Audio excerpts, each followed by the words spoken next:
ની ટાંકી 5 લીટરની હોય ને આમ દબાવો ખુડ. એટલે મેં એક વિનંતી કરી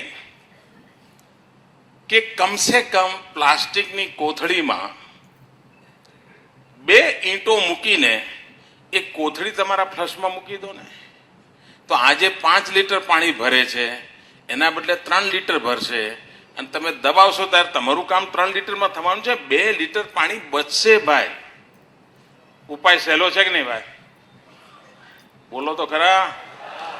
આયા જ્ઞાનના માર્ગમાં આયા જોલ્યા. તો લોકો બોલવા તૈયાર નથી. ધરાર એમને બોલાવવા પડે છે કે હું જે કહી રહ્યો છું એ સાચું છે. હવે જો આપણા વૈજ્ઞાનિક અને વૈજ્ઞાનિકોના વૈચારિકોનું સંમેલન હતું, એમાં આ બોલી રહ્યા હતા મોદી સાહેબ કે તમે જે પોટી કરો, સંડાસ કરો, એને પ્લાસ્ટિકની થેલીમાં પેક કરીને તમે નાખી દો, મરઘામાંની અંદર નાખી દો. આ આપણા મુખ્યપ્રધાન, હવે પછી આપણા વડાપ્રધાન થયા ત્યાર પછી